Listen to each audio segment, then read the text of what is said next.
to the channel. This video is gonna be a little bit different than normal one. I'm gonna talk over my first time trying oil pastels, and you can see how I was struggling with the medium. I was still learning. And aside that, I'm also gonna talk about some of these thoughts or dilemmas that I was having on that week as an artist that you might be able to relate. I thought I'd do a voiceover so you guys can just leave this video playing on the background if you want while you're doing your own drawings or something. But yeah, I hope you still enjoy the video. So starting up at the beginning of this year, I made a goal for myself like everyone else, New Year resolutions, and one of it that is tied to my YouTube was to be posting once a week or bi-weekly. So far, I'm pretty good at maintaining that. I slipped last week by a couple of days because I wasn't feeling that well. So as you can see how most of my YouTube content is so tied with my tattoo works. Now that tattooing is slowing down for me, I was actually a bit concerned about what I was going to put out as in content-wise. So at a time, I had a little bit over a week that I wasn't tattooing. I didn't show up to the studio. Not gonna lie, it made me a little bit distant with people and everything in general. Like I was a little bit sad and feeling this anger. I wasn't sure if it was like a depression episode or just pent-up stress that I had. But this wasn't the first time it happened. So I just went through with it and tried to rationalize in my head on what might be the cause or how I should be fixing it. So, being as it is, staying home, I thought I wanted to make the best out of it, at least by producing artworks. I started watching all these artists on YouTube on how they do sketchbook tours, talks around their arts, and I stumbled upon oil pastel. I thought it looked fun and it has that texture of crayons that I really like. And an artist that I was watching on YouTube was super good at it. She made her drawings look like oil paintings, even though it was oil pastel. So I thought I'd give it a shot since I do oil paintings. So I went out to buy the supplies. It was super affordable, surprisingly. And this was my first try on it. I wore a glove because I thought I'd be using my hand to blend a lot. And it actually didn't blend as soft and easy as I thought.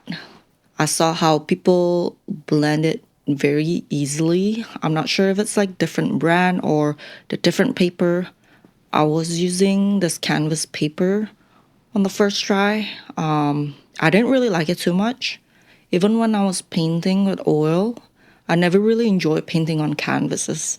I always gravitate to paper or wooden surface.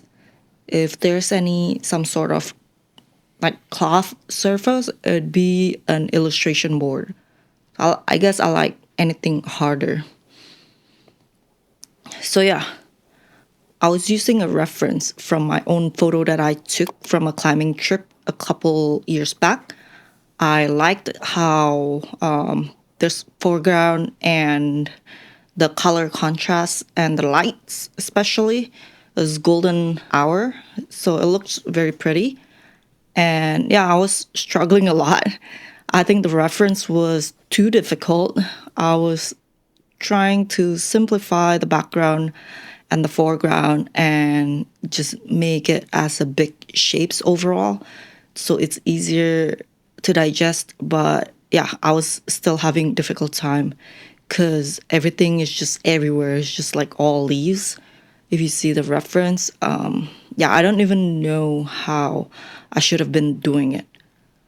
Yeah, so I was trying to figure out on how to use the medium and trying how to draw a difficult scene at the same time. I don't think that was a good idea, but I thought I wanted to trust the process, even though I didn't really trust myself at that point. But yeah, I didn't end up finishing that piece. I think I left it for like 4 days or so while I was doing other pieces in between. And I looked back and I actually tried to finish it. I think it's more like 80% done right now. I was just like leaving it there. I didn't really want to touch it anymore. Yeah, at that time, I got frustrated and I kind of thought to myself about why I was doing it. I wanted to have fun and draw, but yeah, I realized that it's been a while since I feel that joy drawing again or just having fun in drawing. Because after all these years working as professional artist, I'm not even talking about tattooing specifically because I know this could be relatable to any different kind of artists. So yeah, after all these years, what I draw or create are pretty much the things that caters to my clients. And that's just how it is. I get it. Like if you're a professional in any industry, you work for someone. Even though, yeah, frankly speaking, I have my own business. I don't have a boss. I am my own boss, yada yada.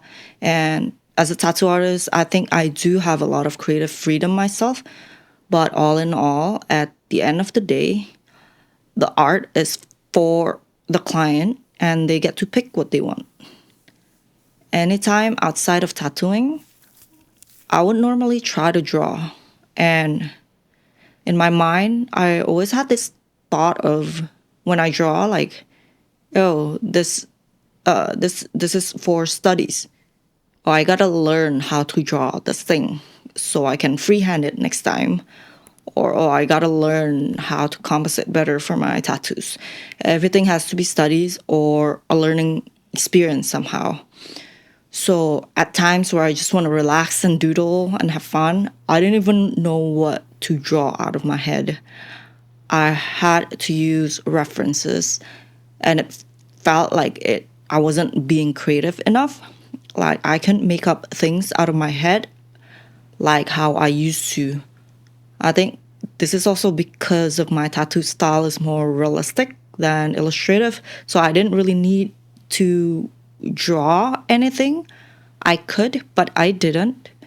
So yeah, I'm kind of like self-sabotaging myself. So yeah, most of the time for work, I just do collage works and draw a little bit here and there if I had to, and copy that design to skin. But I remember back when I was in college, I went to college for animation. Everyone sketched every single day for fun or practice or homeworks. I was doodling and sketching a lot. I had my sketchbook everywhere I go, to restaurants, to on the bus, on the train, at home, a friend's place, and I did it because I wanted to, and I had fun. I wanted to channel that feeling back into my works again. So while drawing this, ironically, there was a lot of back and forth in my head, forcing myself to have fun doing it. And at the same time, I have this standard for myself that I want on the drawing that requires my skill on this medium to be at a certain level, if that makes any sense. Though I know like having fun drawing doesn't mean I have to make masterpieces at all times. But yeah, now I'm saying this out loud. I guess I realized that like what I wanted to communicate through my drawings was this joy that I'm feeling while creating it. And I think as long as people can see that, I guess I achieved that goal. To be honest, it didn't seem that obvious in my head on that time. And at mind you, I was feeling I was feeling this distant feeling to people and just not having it that week. So, as I said, I ended up putting that piece aside. I didn't finish it at the beginning. The next day, I tried on a smaller and simpler subject, a frog. I also changed the canvas into a heavier Bristol paper. There's less teeth or texture, so I didn't really need to use as much pastel, and it felt more slippery to blend. Yeah, it felt a lot better. I was trying to figure out on how to blend the colors to be the color that I wanted.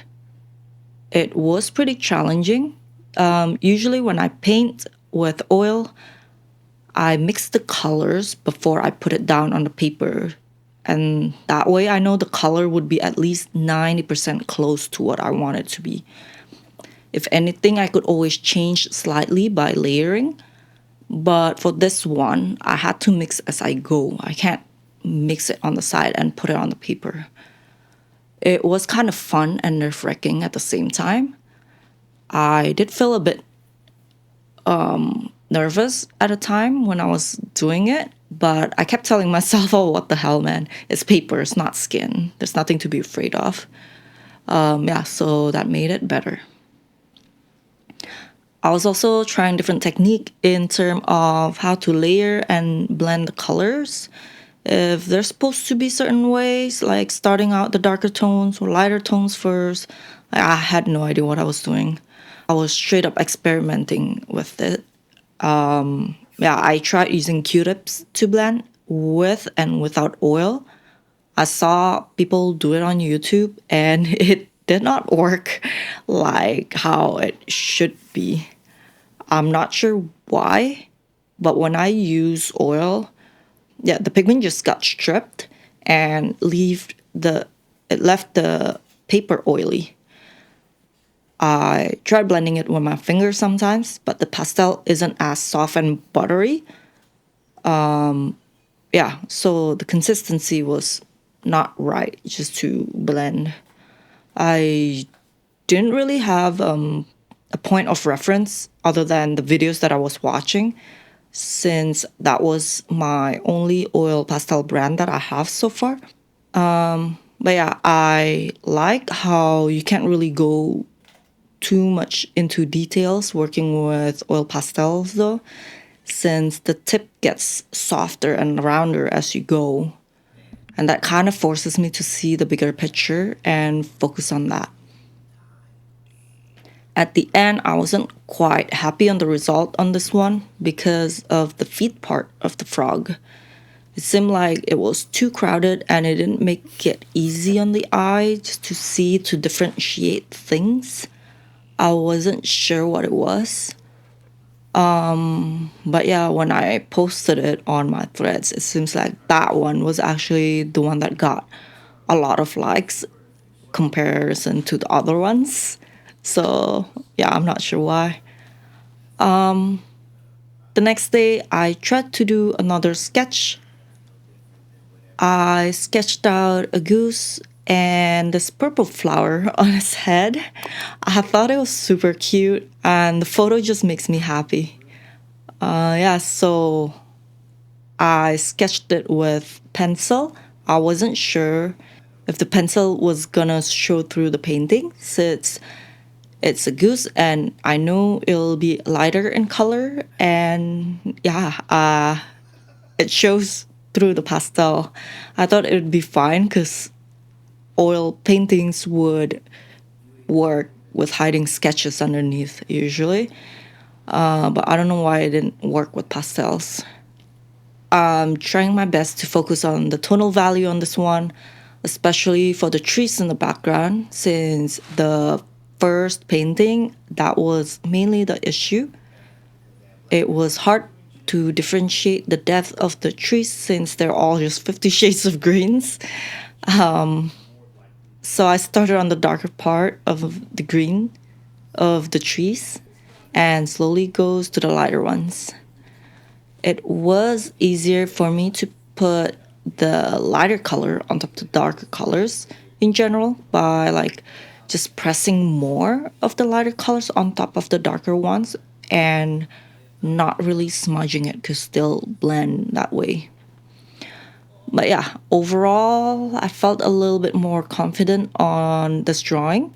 I feel like I start to get it on how the pastel works on the paper, and I let it do its own thing rather than just trying to like force it on how I want it to be, if that makes any sense. So yeah, I left the breathing room of the paper so you can see through the white paper through the drawings, and I was fine with that. I was happy with the result of this one. I think mainly because of it's a funny reference. Yeah. So this is the next day again. I wanted to try something a little bit more complex than the goose. So I found this reference of two tigers just chilling, submerging themselves in water, and it has that calming feeling overall, the image. I love how the color works on the photo, and one thing that took my attention the most was the shape of the tigers. They make this sort of a C curve. I think it's beautiful in terms of composition. But yeah, I know it's gonna be a challenge working on this one because of all the details, all the stripes. But at that point of the week, I was feeling a little bit better and I was up for the challenge. I started with the sketch using blue pencil this time because I learned from the previous one the pencil lines is gonna show through, and I didn't want it to show through on this painting. But yeah, again, I started with the dark part of the painting. I do this on drawings and tattoos in general, just to help me to see the overall big shapes in the drawings. And I feel like your eyes naturally drawn to where the most contrast is, which is the darkest and the light of the paper. So yeah, at least if I have my overall shape down correctly from the start, it'll make the rest of the drawing easier for me.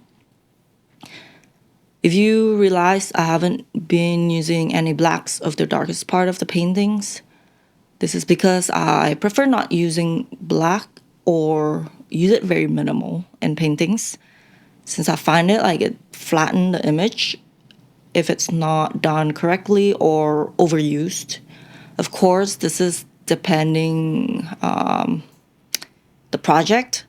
If you want it to look flat that and like very graphic, then yeah, go ahead. But this more like illustrative and kind of like realistic-ish. But yeah, I just like to mix all the darker tones that I have into one, and that way I could like shift the hue into cooler or warmer if I want to. And if I use black, especially on the pastel, I didn't know how to blend it properly. And I would just, yeah, it was just harder to control for me. On oil painting, however, I find it more forgiving because again, I could like pre-mix it. And if I want a little bit of black to darken my colors, I could do that without ruining or making the whole color completely black. So yeah, you can see I blocked out most of the darker value of the overall image, and I blend some of it with my finger so I don't see the white part of the paper and the girth of it too much at the end. Usually in painting process, I would use eyedropper tool to help me making the colors so it'll be more accurate. But on this exercise, I wanted to try working without one. So there was a lot of back and forth, picking the right color and reblending things because I couldn't figure out what exact color it was. It's a bit hard when color are next to each other with different shadow and lightings. Color shifts and we perceive it differently somehow. But yeah, I had fun working on this one. I didn't end up filming a big chunk of it because I ended up focusing on the color picking. I made the red flower pops more than the reference that I used because, yeah, I like them to show. I might do more, and currently I have all drawings on my wall beside me. Every day I just look at it and see what I like and don't like about it, and I can do like final adjustments depending how I feel. So yeah, that is it. If you reach till the end, thank you for watching and listening to my rants about all this. Let me know what you think about this type of format and how you like it so I know what to do in the future. But yeah, until next time, bye.